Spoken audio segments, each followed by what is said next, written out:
Karur ticket வந்து ஏறக்கூடாதுங்களா? இது கோயம்புத்தூர் திருச்சி தானே போகுது வண்டி. சொல்லுங்க. ஒண்ணு நீ பதில் சொல்லுங்கண்ணா. நீங்க வந்து 5 நிமிஷம் கழிச்சு ஏறணும்னு சொன்னீங்களே, அது பதில் சொல்லுங்க. இது வந்து கோயம்புத்தூர் டு திருச்சி வண்டி தானே, கரூர் தானே மெயின் ஜங்ஷனு. பதில் சொல்லுங்கண்ணா. அப்புறம் வந்து கரூர் போறவங்கள வந்து 3 மணி நேரம் நின்றுட்டே போறதா இங்க? சொல்லுங்கண்ணா. இப்ப ஏறலாமே ஏறக்கூடாதா அண்ணா? கரூர் டிக்கெட் ஏறலாமே ஏறக்கூடாது சொல்லுங்க அண்ணா. கரூர் டிக்கெட் என்ன அண்ணா? கரூர் டிக்கெட் ஏறலாமே ஏறக்கூடாதா அண்ணா? நாங்க வந்து கரூர் தானே போறோம். கரூர் டிக்கெட் ஏறலாமே ஏறக்கூடாது சொல்லுங்க. 5 நிமிஷம் கழிச்சு ஏற நீங்க தானே சொன்னீங்க. போகும்போது ஏறுங்கறீங்க. சீட்ல நாங்க 5 நிமிஷம் கழிச்சு ஏற நீங்க தானே சொன்னீங்க. நானும் மாத்திரா சொல்லல. கரூர் டிக்கெட் 5 நிமிஷம் கழிச்சு ஏறணும் சொன்னீங்களே.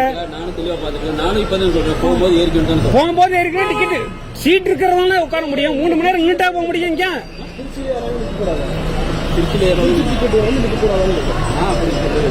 அண்ணா இப்ப இங்க பாருண்ணா. அண்ணா நீங்க எந்த ஊர்னா? காங்கேயம் போகணும். ஏறக்கூடாதுங்கிறாரு. சொல்லுங்க அவரை.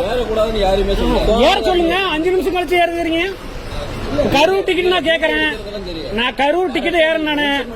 நான் மென்ஷன் பண்ணி தான் போறேன். நான் கரூர் டிக்கெட் நான் ஏறணுமா ஏறக்கூடாதா? 5 நிமிஷம் கழிச்சு ஏறணும் சொல்றீங்க. 5 நிமிஷம் கழிச்சு தானே ஏற சொல்றீங்க. நான் இப்ப ஏறேன். கரூர் டிக்கெட் தான் ஏறாம நீ வாக்குவாதம் திருச்சி டிக்கெட் முடிஞ்சா திருச்சி மட்டும் ஸ்ட்ரைட்டா போட்டு போக வேண்டியதான். நீங்க கரூர் டிக்கெட் ஏன் ஏறக்கூடாது?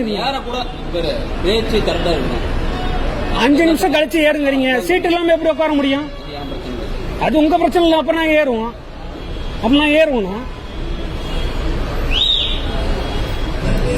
சொல்லுங்க.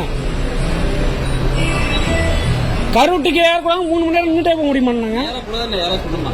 நீங்க தானே சொன்னீங்க 5 நிமிஷம் கழிச்சு ஏறணும். சீட் இல்லாம எப்படி நின்றுட்டே போக முடியுமாங்க? உங்க போதைக்கு அப்ப நாங்க ஊருவாவா?